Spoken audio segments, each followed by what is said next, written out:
Okay. All right. So, welcome back. This is Lucky Wolf, aka EJ. I'm here with what am I calling you? Hi. Um, Yeah, Aaron. So today's topic is mostly about morals. Morals and basically how type of question I'm going to ask you. Well, a series of type of questions I'm going to ask you are depending on how you answer them. I'm going to see how your morals change. I'm going to question, so I'll make it difficult. Okay. okay. All right. So the first question: do you know what a moral is? No. Okay. So okay, a lesson, especially one concerning what is right or prudent, that can be derived from a story or a piece of information or an experience. Did that help? No. All right. So morals, basically doing what is right or wrong. Like when you, it's like that little voice in there that telling right or wrong. It's your conscious, right? So the question I'm gonna ask you is: have you ever heard of the trolley dilemma? No. All right. So the trolley dilemma or the trolley problem uh, is a question or a series of questions of human morality and an example of a philosophical view called, oh my god, consequentialism. The view that says that, Consequentialism. yeah, there you go. That word. Oh my god, I can't believe I fucked that up. The view that says morality is defined by the consequence of an action, and the consequences all that matters, but exactly what consequence are allowable. So basically saying that the end justify the means. So Okay. what you do at the end justifies how you did it, right? Yeah. So with that, how do you think? So with that knowledge, how do you think your moral is? What do you think your moral is? Like, are you a person to be on a ship and the ship start going down to start throwing people off and cutting people off to get to the boat, or are you the type of person to stand by and really just follow the orders and wait for you to get on to wait your turn? And you can be as honest as possible. This is not like I'm not judging. I'm not like questioning. I'm just legit. I probably help people. You'd probably help people get on the boat. Yeah, I would Okay. help people. So, right? Not the phone. All right. This is a two part podcast. Because I also want to speak up on the topic of fear. But all right. So now that you know what morals are, I'm gonna ask you a question which puts you in a position to make a decision. Okay. There are no right or wrong decisions. The decisions are based on individual personality and you alone. And then depending on those few questions that I asked you, I'm going to like dive down deeper into those, into why you chose that way. Okay. Okay. All right. So suppose that you are a judge or a magistrate. Do you know what a magistrate is? Higher up of judge. Yeah, basically a judge. And is faced with rioters demanding that a culprit be found for a certain crime and is threatened to otherwise take their own revenge on a particular section of the community. The real culprit being unknown. So that means you as the judge don't know. Nobody knows who it is, okay? Okay. You as the culprit, the real culprit being unknown, you as the judge sees yourself as able to prevent the bloodshed only by framing some innocent person and having them executed. Right? Okay. Would you do that? No. What would you do? Put them in jail until we figured So out that's who not did an it. option in these questions. I want to execute them. So you wouldn't frame them either. So the options either you just let the rioters go on the riot and go on their own murder, whatever spree, whatever, and or you frame an innocent person and you kill them. Yeah, no, I want to be able to live with myself if I figured out it was an innocent person. Okay. So besides this Because if example, we don't know who the culprit is, why are we going to make assumptions and kill him right away? Makes no type of sense.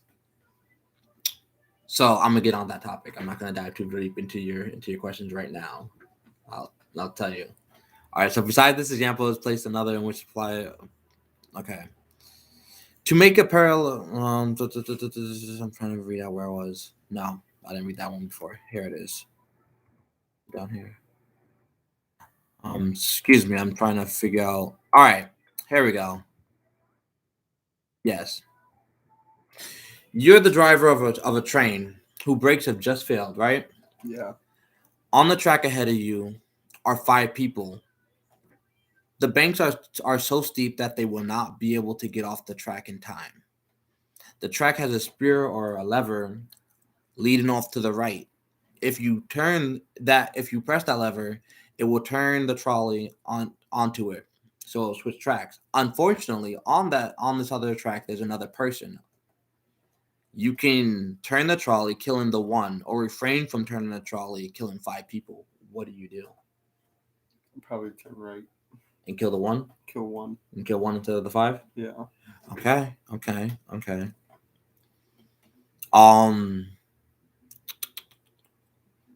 Here's another one.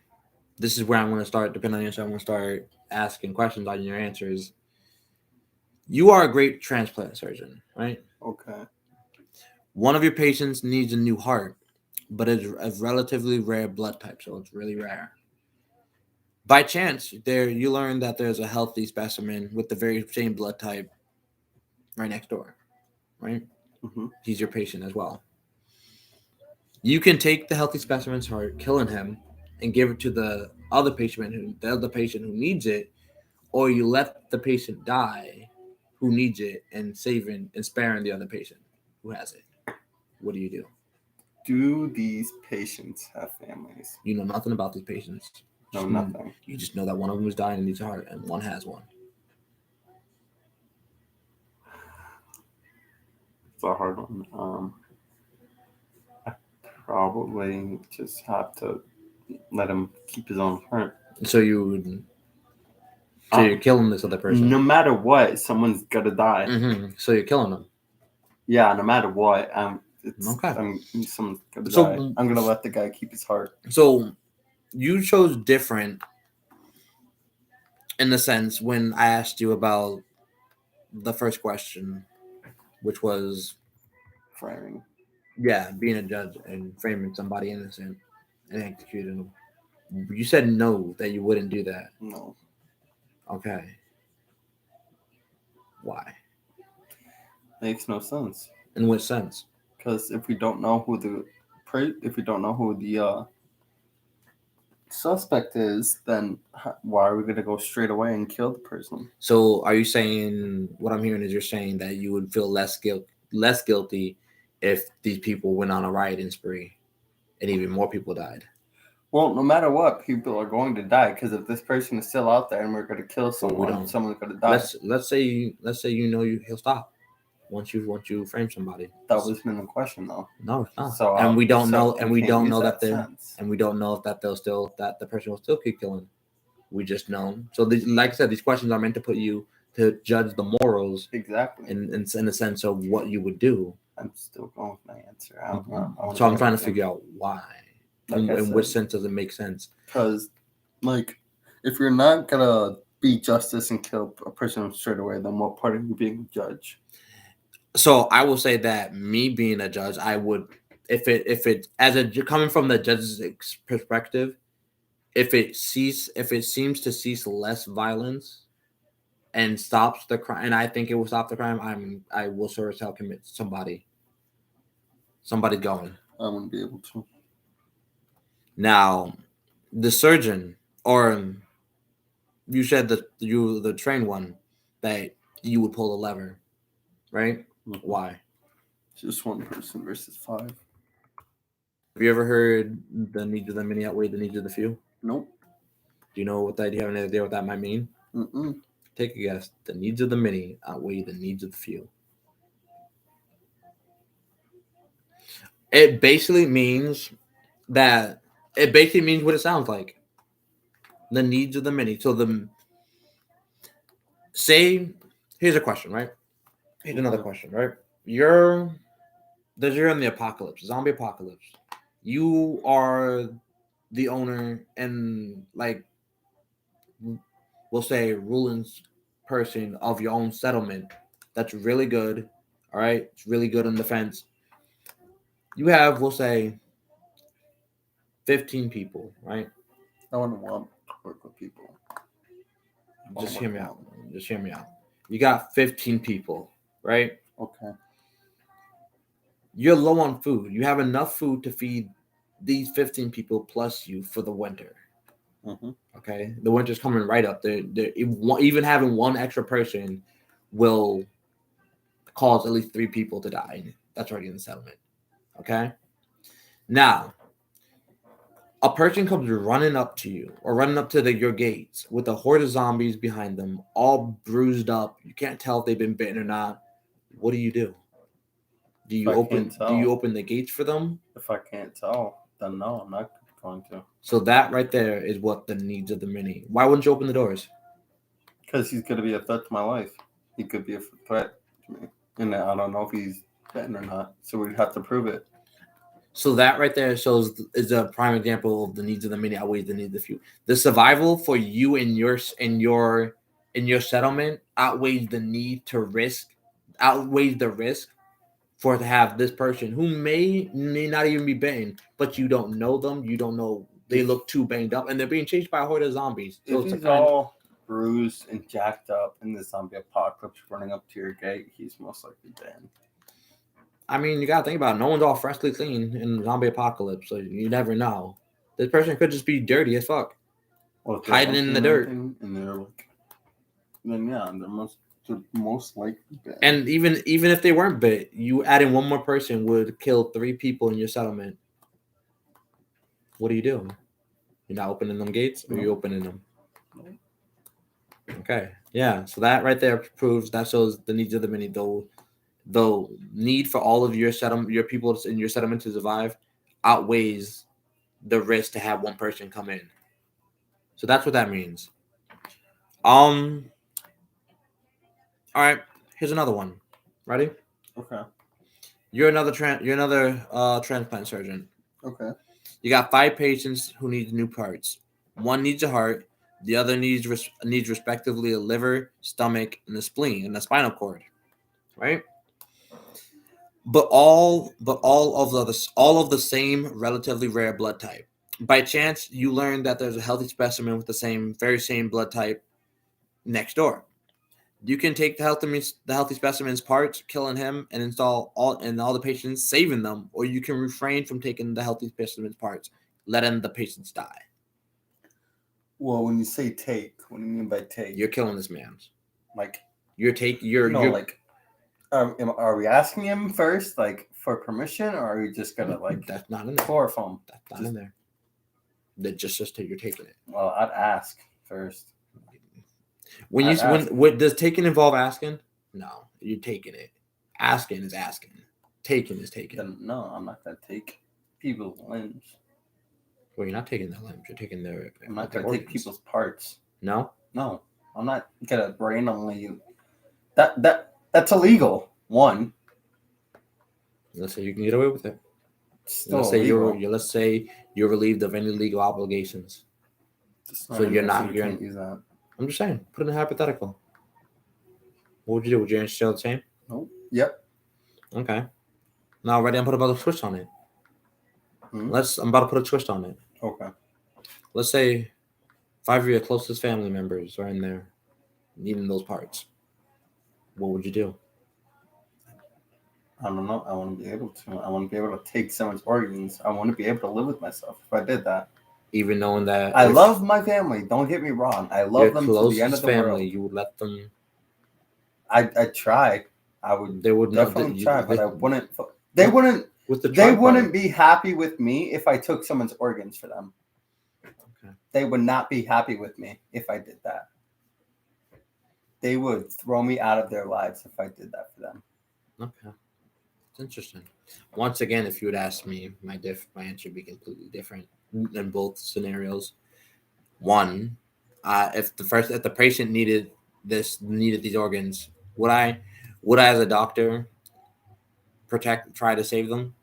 Yes. Yeah, I would try to save them. If I know that I can save them, I most definitely am going to save them. Like if you're a doctor you're just gonna go straight to just try to take people's parts for your patient, then what's the point of you being a doctor if you're not gonna try to help them? Well, that very same statement could be reversed to you. You didn't help the patient; you just let die. He came in for. I had this conversation with my sister. It's the same thing.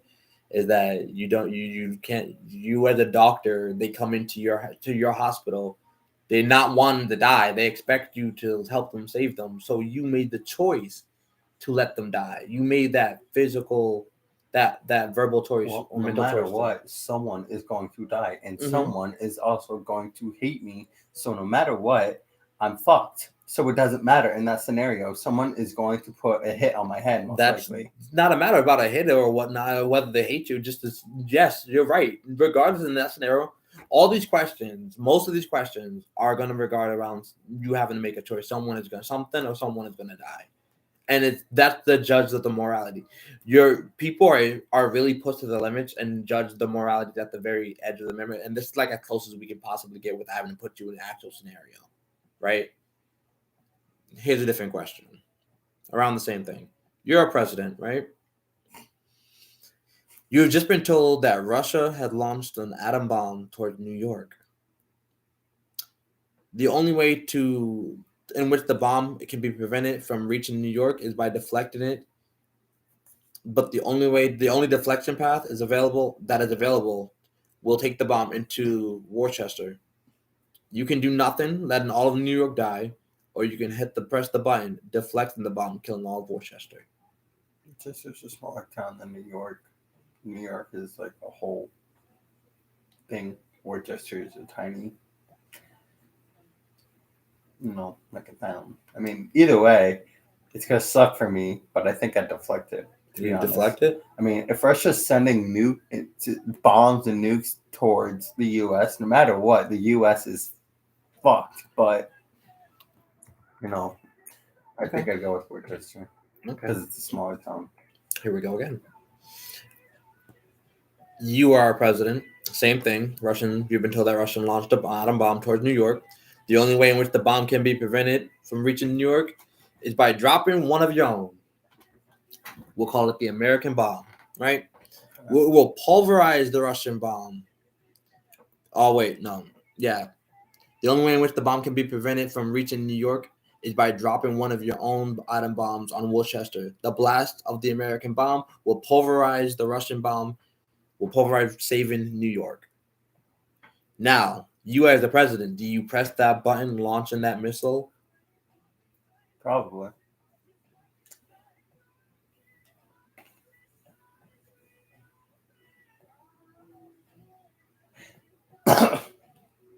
There's a lot of population in New York, a lot more population than Worcester. So no matter what, people are going to be pissed. And if you're the damn president, who gives a fuck if they're pissed? You just save their asses. I know, but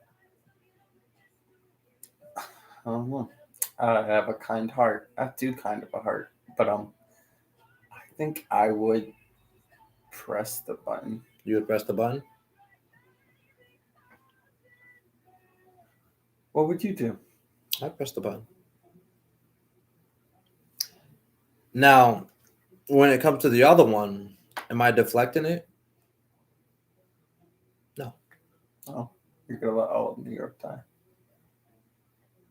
Well, okay, no. Switch that up. I would deflect the bomb, but I wouldn't press it. I wouldn't press the button to drop my own bomb. I didn't know there was a button on the top. No, there wasn't. It was That's what I'm saying for this one. Yeah. I pushed the button for this one. I would deflect I'm not pushing the button for this one. I'm deflecting that one. Oh. So, those are the only real questions. Basically, these questions, like I said, judge the morality of a person to see whether the scenario. Now, obviously, if it was put into a real life scenario in which you had to make such a decision, that type of pressure and that type of environment, knowing that you can do something, there's a good chance that the answer you gave now might differ from what you actually do. I may not, it may not. It may be the same all the way through. It's just that this is as far as we can get with getting personal. Without getting shit. Okay. Now, I want to bring up the topic of fear. Aaron, what are you scared of? I don't know. Everyone's scared of something. Even I'm scared of something. I never even thought about what I'm afraid of. When I was younger, my biggest fear was clowns. You're not scared of clowns anymore? You scared of the dark? No. You scared of heights? Nope. You scared of falling? Wait, about... These are not meant to be jokes. I'm scared of heights and falling. All right, let's just deal with heights, okay? Okay. I'm gonna try to be rude, by the way. I was just saying. Fear, right? What is fear to you? Me being scared. What does that entail? That's like in a scared, yeah. It's associated with fear. It is fear. What scares you about heights? The height itself? Me thinking I'm gonna fall? Now, if I were to say that fear is a mental thing, what would you say? I would agree with you because it is a mental thing. It's mind over matter. It is mind over matter. Fear is a complicated thing. I was having discussed this. Why I wanted to have this podcast because I was having discussing earlier that fear is, I like to think personally, is a mental. There are two types of fear. I personally believe that there is physical fear, or when you see something happen that initiates the fear, in which case that becomes mental. It becomes a mental fear. So, like, say you were out hiking, right? You got to go mountain climbing, and you just witnessed someone fall from way God knows how high onto the floor and die, right? That right there, you saw that traumatized you to the point where you're now scared of heights. All right, you're scared of going on them because of the fact that the falling, right? Yeah. That witnessing of that scene, that scenario, is how now got you with mental fear because it hasn't happened to you, right? You didn't fall and die, but it was such a traumatizing a thing to watch, and that happened, that you now have this fear that, oh my God, what if that happens to me, right? Now, have you ever seen the movie After Earth? I think so. With Will Smith and Jaden Smith? Yeah. Yes. So one of my favorite quotes from that movie is about fear. And he goes, "Fear is not real. The only place that fear can exist is in our thoughts of the future. It is a product of our imagination, causing us to fear things that do not at present and may not ever exist." And I believe that. It was okay movie. It wasn't the best movie, but it was okay movie. But I believe that. Fear is a mental thing, and it only becomes real when you yourself let it become real. It only causes damage to you when you yourself let it, in a sense. I'm not saying that if you're scared of getting murdered, that the murder is not going to hurt you. I'm saying that if you let the fear become like real, it will stop you from doing things, right? Now, for example, my sister's afraid of aliens, right? She's afraid of aliens. I was like, I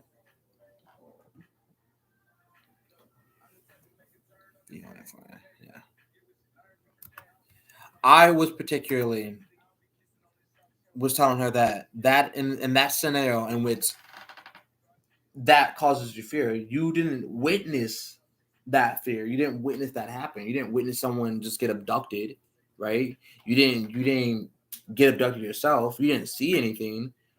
So that itself will classify under mental fear. That's something that that you something you have watched happen has created that fear for you, right? And I feel like, and then I was trying to explain to her that it only becomes physical when you let it once again, right? Yeah. So you get what I'm saying? Yeah. If you let something that's mentally come out there and like control you, then I guess at that point you're a paranoia. You know, you got that parent overlooking over your shoulder. And we were talking about earlier that fear happens in many different ways. One of the conversations my sister was having was that what if you go what if you have the fear of what if every time you went in the shower, right, you came out of the shower, you got hit, right? Let's just for an example, right? You associated the water or taking a bath or a shower now with getting hit. Your fear is there because you're getting hit. Now it's different. It changes up. Well, I'll hear your thoughts. If I let's say you witness that it's not happening to you, right? But you witness it happen every time someone gets out of the shower. Are you fearful? What do you think you are? I don't think I'd be fearful. What do you think emotions run through here if you're witnessing that and you know that the second you get out the shower that you're gonna go into a room by yourself or you're gonna go into a room, you see this person go into this room, they close the door, you don't know what happens, but you know something happens when it's in there. Are you scared? Are you fearful? What's running? What would run through your mind? I'm scared for them. Scared for them? Yeah, that's the best way I can put it. Is scared for them. But let's say you're next. You're next to go in the shower. You're next to go in that room. What's running through your thoughts? It's on site. What do you mean it's on site? For what? You don't know what's gonna happen. If someone's gonna hit me, like you said, if someone's gonna hit me, then like. Well, that was last scenario. like This that. scenario, you're just going. You don't know what's gonna happen. You just know that after you get out the shower, you're going into this room. You don't know if you'll say an Xbox or you may get hit. You don't know, but you know something happens when they go in that room. Keep my guard up. Well, okay, keeping your guard up is not a mental. I'm still not gonna be scared. I don't care what people are. People can I'm try not- to out say things to me. I know you're not. I'm not trying to saying do you anything. have to be scared. I'm trying to get what would you feel? I wouldn't feel anything. I'd just walk in. You wouldn't feel worried. You wouldn't feel No, I just walk in. you wouldn't feel any type of anxiety. Nope. Okay. Well, what I was trying to get at is that people confuse what being scared or having a fear with being or worrying. And what I was trying to get at is that the scenario in which it's different where you have the fear when it happens to you, you have something that causes the fear, and in the different sense in which you don't know what's going to happen, so you're not initially fearful, you're more worried than anything, or have some anxiety caused with that. So that in which you don't know what's going to happen, so you kind of your mind stands into a standstill point until you find out. I like that. I truly believe that humans in general, have, well, of course, we don't have people out here, but like humans are initially fearful. It's this initial thing that we have. It's an instinct that we have. And we're especially scared of the unknown. Anything we don't understand or we don't know about, if we can't know about it, we put it to a side. It's an initial type of, I don't know how do I put it. It's an initial instinct that there we go, that we have. I couldn't remember the word. Goddamn. But so fear. We're gonna wrap this up in a bit. But fear is an unpleasant emotion caused by the belief that someone or something is dangerous, likely to cause pain or a threat. Ooh. Okay. The verb is to be afraid, someone or something as likely as it be dangerous, painful, or threat. So the day that we are born into the world, we have the initial fear. You know how some animals are born knowing how to swim or known. Yeah, that's something we're just born with. It's human nature. And to give way to anxiety or unease, allow to one mind to dwell on difficult or troubles. All right. The noun is a state of anxiety for uncertainty for actual or potential problems. I believe that, in a sense, we all have things that we're scared of. We all have things that we worry about. It's natural. I do, however, don't believe that defines you as a person. That you shouldn't let that control you. If you're scared of something, it's understandable. But until that fear or that something that scares you presents itself presently, and seems to be a threatening or a danger to you in the present moment, that's where you gotta kind of overcome that mental fear, and you gotta kind of sit back and relax. Be like, hey, this is not happening. This is not right. It's like waking up from a dream. It's not real. It's a mental. You have those dreams where you're dreaming, and you're like, none of this is actually here. Yeah, you gotta pull that one of those. You gotta be like, this is not lucid dreaming. Yeah. Being able to overcome your fear and not let it define you, I believe, becomes a real major state, and I think every person should learn that skill. Being able to do things, because if you let fear control you, it's going to hinder you. It's going to stop you from living out your best life. And not everyone, and I'm not saying it's an easy thing to do. No, some people may never overcome their fear. Some people may. It's not an easy thing, especially if you have been dealing with something like a fear for a long time since childhood. It's a very excuse me. It's a very troubling and traumatic thing to go through. Some people get over it in a lot easier ways than I. Not well, I'm not gonna say than I, but like than most people. Some people are forced into situations in which it happens, and some people are like it's easy and they get over it easily. Last thing I'm gonna say, uh,